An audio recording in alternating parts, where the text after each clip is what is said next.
Continuamos.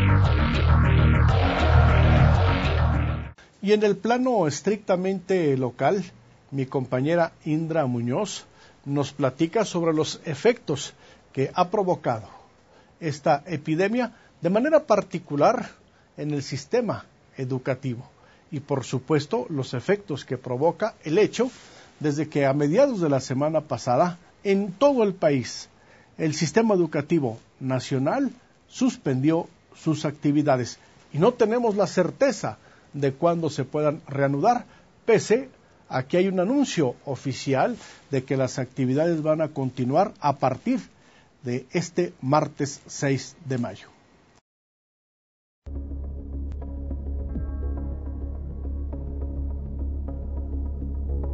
...16 de abril, la Secretaría de Salud emite un boletín de alerta. 8 días después vino el anuncio. Estamos ante la presencia de un nuevo virus de la influenza. Los focos rojos comenzaron a encenderse no solo en el Distrito Federal, Estado de México, Veracruz, Oaxaca, Hidalgo y Chihuahua. El virus traspasó fronteras y a la fecha, más de 14 países reportan casos sospechosos. 16 días de influenza, de incertidumbre, de temor lógico ante lo desconocido. Se teme una epidemia mundial. Un virus asesino asola el mundo. El virus que actualmente tenemos nosotros en la epidemia es un virus que se denomina porcino porque de primera intención un virus muy similar fue encontrado en puercos, básicamente desde el Asia, su linaje viene desde Asia, ¿sí?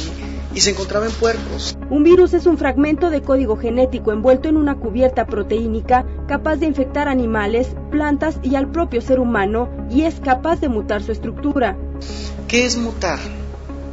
Estas cadenas que yo le menciono de proteínas, la hemaglutinina y la neuraminidasa, a veces cambian algunas de sus proteínas y se vuelven diferentes. Eso es mutar. Y a un virus le puede llevar meses, años, cambiar pequeñas partes. Se sabe a nivel mundial que aproximadamente cada 40 años en este virus se produce un cambio tan fuerte o tan diferente que lo hace diferente a los otros hermanitos. Este virus se disemina en el aire cuando un enfermo tose, estornuda o habla, o cuando una persona sana toca un objeto contaminado con dichos gérmenes y luego se toca los ojos, boca o nariz. Ante esto, el 24 de abril las autoridades federales decretaron nuevas medidas de contención. No habría clases en la capital del país, tampoco abrirían guarderías.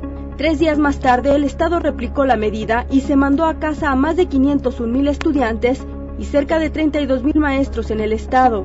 En nuestro estado no existe ningún solo caso de influenza porcina, ningún solo caso. No hay ni sospechosos. Hasta hoy las personas que están hospitalizadas presentan la influenza normal. Las clases quedan suspendidas a partir del día de mañana hasta el 6 de mayo en todos nuestros lugares más cercanos y más lejanos de nuestro estado. Pues tratamos de entretenerlos con juegos, con lo que se puede para que no salgan y haya contagios. Pues las medidas preventivas que estamos tomando es que los niños permanezcan en casa, solo salimos nosotros los adultos a las compras de despensa y pues a lo más indispensable, al trabajo y nada más. A esto siguió el cierre de restaurantes en el Distrito Federal. A nivel local no se vislumbraba paralizar más allá que las actividades escolares. Las labores no se paran en el gobierno del estado. 24 horas más tarde y después de que la Organización Mundial de la Salud elevó a 5 el nivel de alerta por la gripe porcina, autoridades federales determinaron la suspensión de actividades no indispensables. Todo se suspende en el gobierno hasta el día 6. Del 1 al 5 no habrá actividades, excepto habrá guardias para emergencias. Aún se desconoce el alcance del virus, tampoco se tiene la certeza de su inicio. Las suspicacias apuntan a un criadero transnacional porcícola asentado en la Gloria Perote, Veracruz.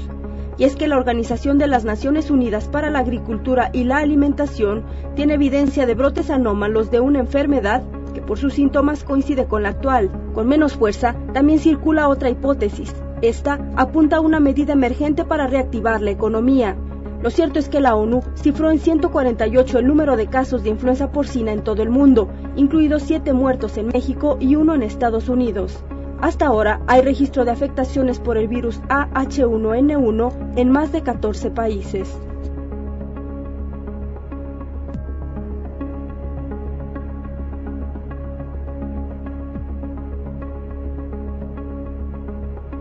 Algo le está sucediendo a nuestro país, porque sin lugar a dudas que el virus de la influenza lo tenemos que sumar a otras dos preocupaciones que mantienen, sin lugar a dudas, un profundo desaliento en una porción importante de la población de este país.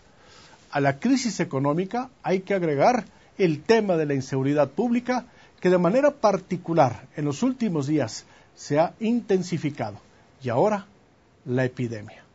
En este sentido, el economista Leonardo Álvarez, colaborador habitual de Análisis Político, nos platica de los efectos negativos que ha provocado este virus en el ámbito de la economía nacional y, por supuesto, de las finanzas de las empresas y de los particulares.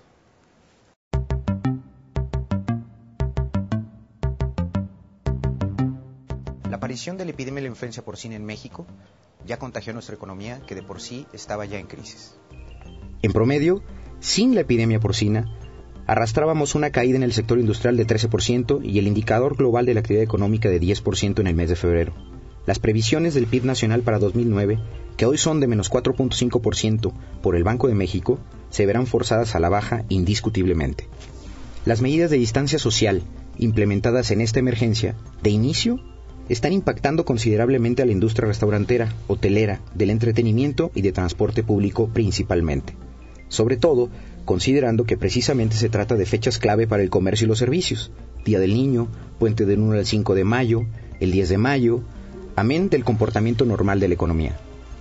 A nivel macroeconómico, el pánico epidemiológico afectó a mitad de semana la confianza de los inversionistas en México, afectando en 3.4% las operaciones de la Bolsa Mexicana de Valores, y depreciando el peso 2.3%, cotizándose cerca de los 14 pesos. Con esta situación, habrá presión al alza en el precio de los productos básicos y los medicamentos, sobre todo, y por otra parte, acaparamiento por parte de oferentes abusivos que quieren hacer su agosto en pleno mes de abril. No se deje sorprender. En Durango, según datos estimados por las principales cadenas de cines asentadas en la capital, tan solo el fin de semana pasado las pérdidas oscilan entre 2 y 4 millones de pesos. Los restaurantes reportan baja en la afluencia de 35% y las actividades comerciales y de transporte público, en general, reportan una caída en el mismo sentido por el cierre de escuelas. Hay una evidente presión sobre los empleos actuales. Al día de hoy, aún no hay evidencia que justifique una parálisis total de la economía. En Durango no se reporta ningún caso. Según los especialistas en el tema, es necesario evaluar si el crecimiento de casos confirmados por gripe porcina se controla y se logra evitar el contagio masivo, y para ello se requiere de tiempo. Por lo pronto, hay que evitar el pánico, esperar prudente y responsablemente en casa, aceptar las medidas recomendadas por las autoridades sanitarias y evitar el contacto masivo con la gente. De lo contrario, el efecto en nuestra economía sería peor. No está por demás hacerle las siguientes precisiones para beneficio de nuestra economía. 1.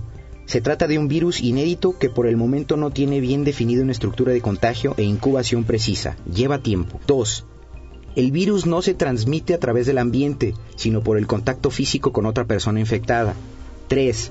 Es un virus de baja letalidad, apenas de 5%, que es curable. 4. No habrá desabasto de productos en las tiendas, no haga compras de pánico. 5. No sature los centros de salud si no está seguro de los síntomas. 6. No se automedique.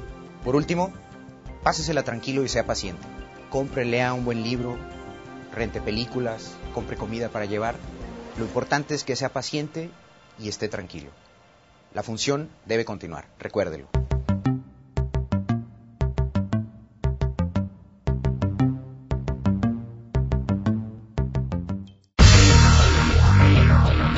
Háblenos 836-0736 y 836-1767.